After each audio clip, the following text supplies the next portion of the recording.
Ezra Levant here. I am live on the live stream because there's some breaking news out of Coutts, Alberta. The news not actually from Coutts, but from the courthouse in Lethbridge, where the matter of the so-called Coutts 4 is being heard. More than 2 years ago, as you may know, dozens of men, truckers, farm workers, and other citizens had a peaceful blockade of the international border between Coutts, Alberta, and Sweetgrass, Montana. It was an echo to the protest in Ottawa of the truckers' convoy, and there was also one in Windsor, Ontario. The one in Coutts, Alberta was different because it was so far away from a large population center.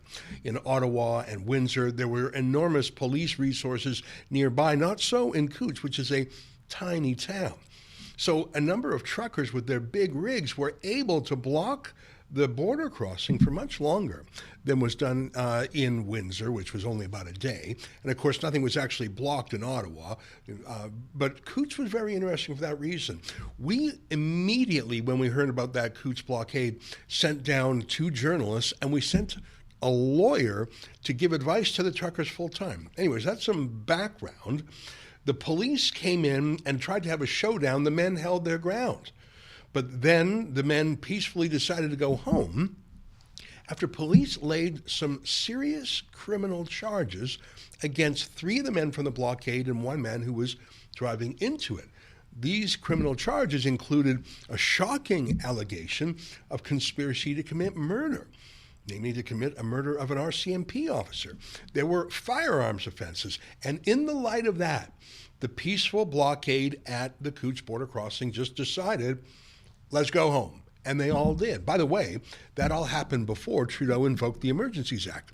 And the political timing of those serious charges led many to think that maybe the charges were made to trump up what happened in Coutts to give Trudeau some sort of pretext for the Emergencies Act.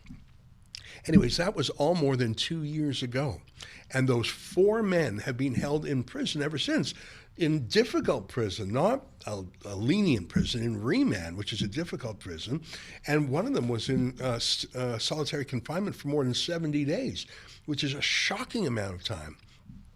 The men had applied for bail, and in fact, in that first instance, the lawyer I mentioned that Rebel News sent down there, that legal team represented the men in the bail hearings. Rebel News crowdfunded that in the first instance, but bail was denied. The lawyers, the clients later made successive attempts for more bail, was always denied. And here we are, 2 years into it, and we have the shocking news of the day. 2 of the Coutts 4, 2 of these 4 men have pled guilty to much lesser charges and were let out of jail. From what I can read, they were let out of jail today. Let me read to you from the Calgary Herald, which has a written confirmation of this from the lawyers for the 2 men. The story, written by Kevin Martin, is called 2 Suspects in Coutts Border Blockade Plead Guilty to Reduced Charges. Christopher Lysak admitted a charge of possession of a weapon in an unauthorized place. And Jerry Moran admitted a charge of conspiracy to traffic firearms. Those are real crimes and they're real offenses, and the men pled guilty to them. But those are trivial compared to the shocking, serious, violent charge of conspiracy to commit murder, namely against police. I mean, Christopher Lysak had a police that was had a gun that was in an unauthorized place. That's something that would never get a custodial charge if it was a first offense. And Jerry Moran, that was the fellow who wasn't even down at Coutts. He was caught driving to there with a firearm. Now, that's a dumb thing to do, to bring a firearm to a police standoff, but that's all that was left after all the charges were pled away. These men have been in prison for more than 2 years. And in one sense, walking away with the plea deal in hand makes sense. It just makes the matter over, saves them the time and the hassle and the cost and the risk of trial. But on another hand, did the police not have anything more? Here, let me read more from this article by Kevin Martin. 2 of the suspects charged with conspiring to murdering Mounties during the Coutts border protest pleaded guilty Tuesday to reduced charges.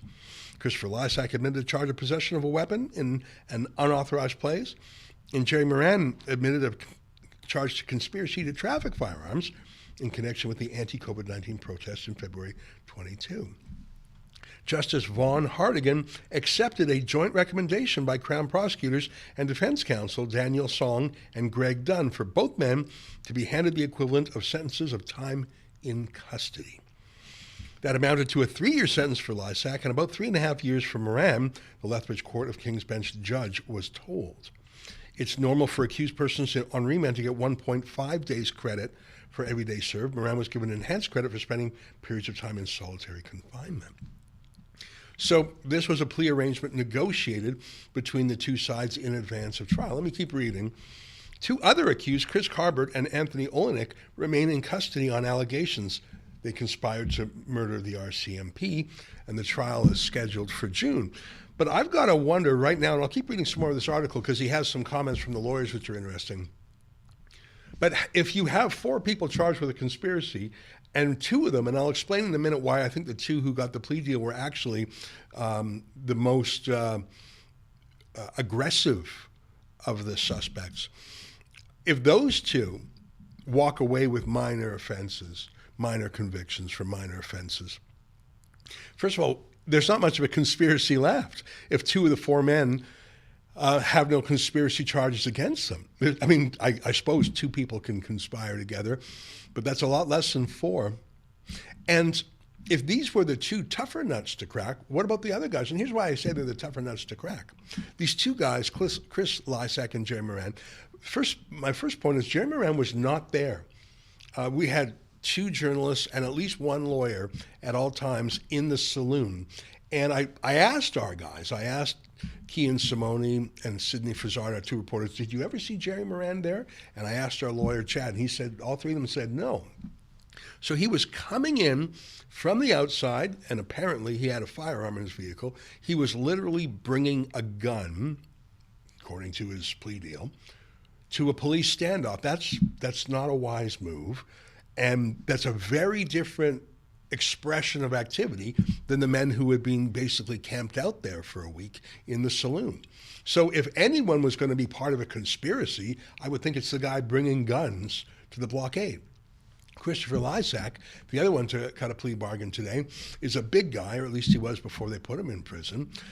And he hung out with the Diagolon, which is sort of a LARPing, live-action role-playing, militia, racist, goofy alt-right stuff. I mean, they praised Nazis.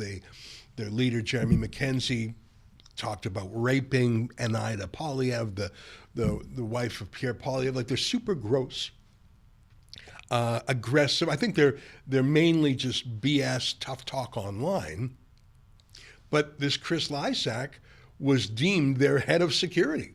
And so I think if you're looking for that conspiracy narrative, which a prosecutor would do, Chris Lysak affiliating with Diagolon, even though I think there's a lot of BS with Diagolon, I would have guessed, just from what I know in the public domain, that the guy bringing guns to the blockade and the guy who was the head of security for Diagolon would have been the 2 suspects who were the most in jeopardy of a conviction, because both of them were doing real head-scratching things. They weren't just peaceful civil disobedience protesters, at least not the guy bringing the gun. So if you are letting those 2 guys go, Chris Carbert and Tony Olenek, the 2 remaining, how strong is your case against them? I think this is, in the one hand, a win is a win. But this is not the win that was promised. This is not the subject of the splashy RCMP press conference with all the firearms laid out. Look what we seized. It was a whole militia. No, you got one guy who shouldn't have had a gun where he had it, and another guy who was planning to bring a gun. That's all you got? Where's the conspiracy to commit murder? Yeah, look at this imagery here. This is police had this press conference. Now, if you take away the scary color of the khaki and the black guns, those are just basically... I would imagine that most homes in the country in southern Alberta have these weapons on hand. Now, maybe this is more than average, but this is not, there's no shocking weapons in here. There's no fully automatic weapons. This photo that the RCMP published, and it was staged in front of the police vehicle, this is a PR shot. This is to scare Toronto Liberals and to say this is why we're bringing in the Emergencies Act. Because after all that, Okay, one guy had a loaded gun where he shouldn't, and another guy was going to bring a gun to where he shouldn't. That's all they got left. Let me keep reading. I'm not sure where I left off there. Mr. Moran, that's Jerry, the guy who was convicted of trafficking. Mr. Moran has steadfastly maintained from the very beginning that he played no part of any alleged conspiracy to murder police officers, and is relieved and grateful that those charges and associated allegations have been withdrawn by the Crown. Dunn wrote, that's his lawyer. Moreover, the charge that Mr. Moran pled guilty to does not suggest that Mr. Moran at any time took firearms into Coutts, only that he agreed to. It's unfortunate Mr. Moran has spent 2 years of his life in custody awaiting this day. Well, that's for sure. And why did it take 2 years for this plea deal? I mean, there's been no new facts on the ground. Nothing new has happened. All the facts have been frozen in time for 2 years. Who buckled? Was this offer always put to Jerry Moran and he finally took it? Or was this offer always available to the prosecutors who finally took it? I would imagine that the prosecutors have always been in the driver's seat here. They had more money, they had more resources, more lawyers, more support. I would imagine that this was a change in strategy by the Crown prosecutors and the police, not by Jerry Moran. Why would they have made this change? Well, either they thought this conviction was somehow useful to convicting the two others, and I don't know how it could be, or they thought we better get something out of these two guys. I'm very curious what will happen to the two who are in custody, because from my assessment, they're the more palatable or the less aggressive of the suspects. I'll keep reading. Song also issued a brief statement via email, and that's the lawyer for Chris Lysak, the so-called head of security for Diagolon. To be clear, Mr. Lysak did not admit to possessing his handgun for a dangerous purpose. He did not attend the Coutts protests with the intent to harm anyone. He admits that his firearm was loaded with ammunition at the time of police seizure, but denies having loaded and chambered the gun. Song said, the blockade crippled the international crossing for more than 2 weeks as truckers and others blocked the highway, yada, yada. So that's the report in Post Media by Kevin Martin. And what I like about that report is it actually relies on statements directly from the lawyers. And it gives the side of the story of the two accused who are now technically convicted. The first thing I've got to say is they have spent too long in prison for those minor charges. In fact, I put it to you that if someone were charged from scratch today with those offenses and those were the only offenses that were heard, I do not believe either of them would have had a custodial sentence at all. That is not 1 day in prison. They probably would have had a firearms prohibition for a period of time, 5 or 10 years. They may have some sort of suspended sentence, but they wouldn't have done any jail time, let alone 2 years of hard time. So something's wrong here, obviously. And of course, like I say, there are 4 people on trial. 2 of them just pled out, but the 2 that I would have thought the Crown had the better case against. What happens to the other 2? On the one hand, I can imagine there's an enormous temptation to take a deal, just to get out, just to save themselves. I think their trial's scheduled for June. In fact, I think that's how the piece in Post Media ends. So we're in February, March, April, May, June. That's still 90 days. And there's no way this trial is going to be quick. I mean, we've watched Tamara Leach, and her trial extends almost a year. The process is the punishment. So the temptation from the remaining 2 suspects, Chris Carbert and Tony Olenek, just to take a deal and get out must be huge. But maybe they think, look, I've waited 700 plus days already. I'll wait another 90 days. I'll have my trial, and I'll win, and I'll be exonerated. Now, I say the phrase again, the process is the punishment. What kind of a win is that? If 2.5 years of your life were consumed by this and countless amounts of money. Tony Olenek, one of the 4 defendants, purportedly issued a statement that said he spent $550,000 on lawyers.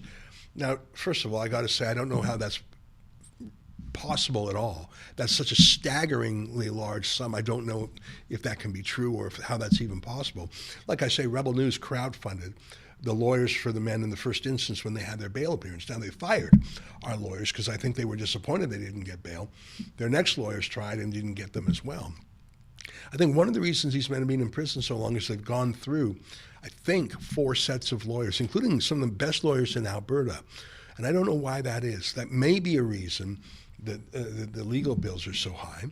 And it also may be a reason why the case is delayed. For a large, complicated case like this, where there's an enormous amount of evidence by, I think there were 14 police officers who had statements that they swore to, just reading all the material and listening to all the wiretaps and watching all the drone videos or whatever the form of the evidence would take a long time if you've replaced your lawyers 4 times. But still, it's an astonishingly long period of time, and it lends credence to the accusation that these were political prosecutions. Now, I did a few tweets on this subject, and I think I've covered most of them, but I want to read to you. I get a lot of questions about these men, and one of the questions I get is, why haven't you helped them more? Now, like I say, we did help them. We sent them lawyers who attended with them and were fired by them. And they've had their own lawyers. And frankly, they've never asked me for the lawyers since then. And I've spoken to 2 of their lawyers who are now former lawyers, and neither asked me for funds. And I understand there was other crowdfunding. But I think our approach to these men was a journalistic approach. That is, we covered the blockade while it was underway, and we've covered several of the preliminary hearings, and we will obviously cover the trial if it comes, although I get a feeling it's going to be plea bargained away. And there's a lot of people who sense a political veneer here, and after the dropping of the serious charges today, I think everyone's going to feel that. But when the charge was conspiracy to commit murder, that's simply outside the civil liberties scope of Rebel News. We defend hundreds of people across Canada, including dozens of truckers. In fact, we've crowdfunded for the Democracy Fund the legal defense of 3,000 different Canadians in almost every province. Many of them are truckers. Some of them are criminal offenses, but they're not serious criminal offenses. So when I was asked why we didn't show more financial support for the truckers, that's my answer. We raised the money from our donors for civil liberties cases, not just to do general criminal defense for serious cases. That said, it now appears that the level of the charge was a political act, that these 4 men were overcharged by police, that police were looking to make a public statement, just like their press kit, their photo did. I think that Chris Lysak and Jerry Moran, through their plea bargain, have made it impossible for themselves to sue the government because they have admitted, whether it was under some sort of pressure or not, they've admitted to have broken some laws under legal counsel. And I think their legal counsel said, look, this is the best deal you're going to get. And if you risk a trial, you theoretically could do 10 years in prison. But if the other 2, Chris Carbert and Tony Olenek, if they go through with the trial, if they fight the charges, and if they win, then I think they have a serious claim to look into what could be malicious prosecution. Because if the Crown prosecutor has dropped those heavy charges 2 years in against the 2 more aggressive suspects, and if they lose against the 2 remaining ones, I've got to think there's a lot of internal documents, perhaps that have been not disclosed, showing a political motivation here. And this was the fear of so many people from the beginning. I think that this whole thing has been absolutely terrible. I've met some of the mothers of these kids, including Tony Olenek's mom, who's a widow, and Tony is her only son. Imagine having your only son in prison for 2 years. There's no politics in those women. There's nothing but sorrow and pain for their kids. I hope that justice will be served, and I hope that these men did not do these terrible crimes, and the fact that the 2 harder-edged ones have had those serious crimes dropped from over their heads suggests that maybe there's 2 more acquittals ahead. I should tell you that we are crowdfunding other men in Coutts who still have not had their trial. We are crowdfunding for the so-called Coutts 3, different from the Coutts 4. That's Marco van Hugenbos, Alex van Herk, and George Jansen. Now, those men are not in custody. They were charged with minor offenses, and they were let out. They're out on bail conditions. They're more like Tamara Leach, who Rebel News is crowdfunding for through the Democracy Fund. So we do help truckers, including truckers in Alberta, including truckers who are still facing criminal prosecution out of Coutts. We just made the decision not to defend serious violent crimes. And some people have disagreed with us on that, and that's their right to do so. It seems that the men, however, have had no shortage of crowdfunding to pay their legal bills if Tony Olenek was able to raise $550,000. I find this a terrible chapter in policing and in courts. We know the police were abusive. Our reporters caught police vandalizing farm equipment to disable it for fear that that farm equipment would actually be brought to the blockade. And the police admitted that, incredibly. We saw that the police charged a Christian pastor, Arthur Pavlovsky, for simply giving a sermon to the men. And by the way, Rebel News is crowdfunding through the Democracy Fund his appeal as well, and we've defended his appearance in Coutts too. I think that the entire police and legal establishment tried to come down on the truckers like a ton of bricks. And they succeeded in many cases. And maybe they succeeded in breaking the spirit of Chris Lysak and Jerry Morin after 2 years in solitary, or 2 years in maximum security prison, and in Moran's case, I think 74 days in solitary. Maybe they simply broke these men. I remember when I visited Tommy Robinson after he did something like 40 days in solitary confinement. It was like I had met a tortured man. He was psychologically in shock. I'm sure that weighed on the minds of the two men when they took the plea deal. I don't want them to be freed if they're guilty, and I want them to be freed if they're innocent. That's the whole purpose of the justice system. The allegations against the men were astonishingly grave and serious, which is why the judge in the first instance and thereafter did not grant them bail. I think if those serious and grave allegations turned out to be false, and if the police swore informations to obtain that were false, I think they should be sued in civil court for false prosecution, malicious prosecution, abuse of office, negligent investigation, false imprisonment. Because if it turns out that these four men, including the two who took the deal, were put in prison for political purposes as opposed to legal purposes, then heads should roll. We already saw 2 weeks ago that the Federal Court of Canada ruled that the invocation of martial law under the Emergencies Act was inappropriate, was illegal, unjustified, and unconstitutional. And we've seen the Justice Minister scurry off into the sunset. Right now, Rebel News is fighting with David Lametti, the former Justice Minister, to try to preserve his private direct messages on Twitter. He doesn't want that to happen. That tells me that perhaps there are messages touching on legal cases, perhaps even the Coutts 4, that he wants to keep secret. I found this case difficult to cover because, first of all, the lawyers and the men obviously cannot talk on the record, and there's been no trial so far. It's been 2 years of drawn-out preliminary hearings. I've attended some of them, but they've not shed any important light on the substantive matters at hand. If the last two men do cut a plea deal, we'll never know all the facts because, well, the matter will be closed and we'll hear perhaps snippets of it, but we'll never have an airing of the facts and a testing of the facts in court. Obviously, I want the men out of jail if they didn't do it.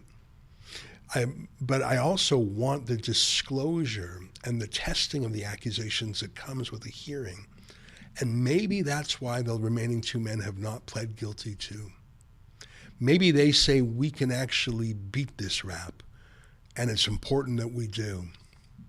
Again, I have no idea because, as you could see, the two lawyers were very brief in their comments today, the two lawyers that were there.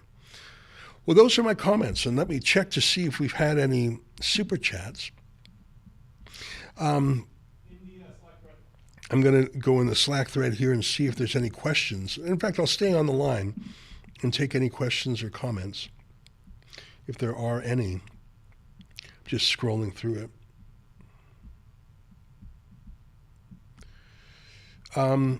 Coutts says, videos on Rumble. All right. Put this towards the Menzies Scotch Fund. $1. Thank you.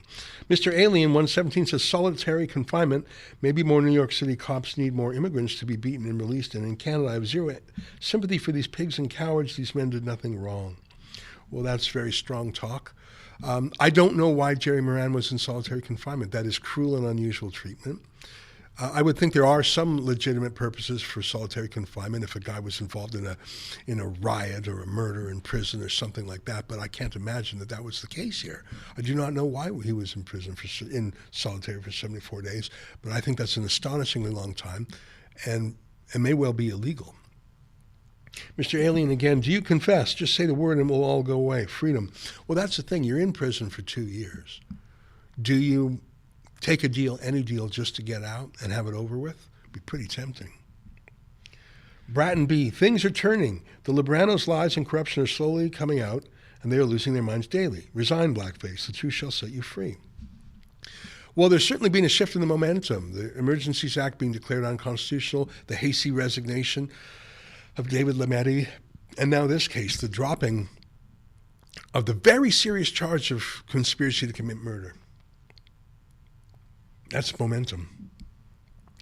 Ableist SL says, Rebel News, try reading my message. I could not post. Okay, I'm not sure what message you're referring to. All right. Well, those are the messages from the live stream from Rumble or other places. Let me close by saying, looking at the faces of the four men, I say again, only 3 of them were actually in Coutts, as we saw from Moran's lawyer. He didn't actually go down there, which is, I always thought it was a little bit odd that they called it the Coutts 4, because he was never in Coutts. He was arrested on his way to Coutts, and our guys never saw him down there. To see how minimal their confessions and their plea deal was, it's astonishing to me. But remember, even with a very minimal charge like incitement to mischief, even for that, they put Tamara Leach in jail for, 49 days and have dragged her through 2 years of investigation and prosecution, and the trial itself has been nearly a year. So I think that this is a case of the process is the punishment.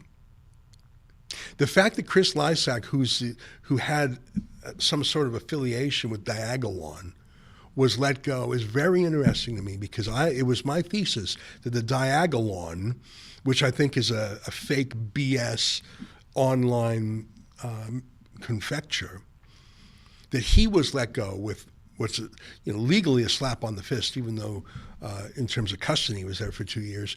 That is the most interesting fact of the day, because they're not going to find another head of security for Diagolon in Tony Olenek or Chris Carber. And so I don't know how they make the charges of conspiracy stick. This is very interesting, and a lot of it is done behind closed doors. Rebel News, as always, will continue to do journalism on the facts. If this matter proceeds to trial, we will go hear the trial. If there are other pre-trial hearings that are of interest, we'll go cover it. I've been several times to cover the Coutts 4, several times to cover the Coutts 3, and of course, we've been down there for the trial of Pastor Arthur Pavlovsky. In that same courthouse in Lethbridge, I probably attended that courthouse more times in the last 2 years than any other single place in Canada, because of all the action, the legal action and the political action there. This is troubling news in a way. It's always good to see people emancipated from prison, especially after such a harsh custody. But what does it say about the nature of the police accusations and the prosecutorial charges that kept them there for 2 years? This is a heavy matter, and it's one that we'll give increasing scrutiny to, especially if it goes to trial. Well, that's it for this urgent live stream. From all of us here at Rebel World Headquarters to you at home, good night, and keep fighting for freedom.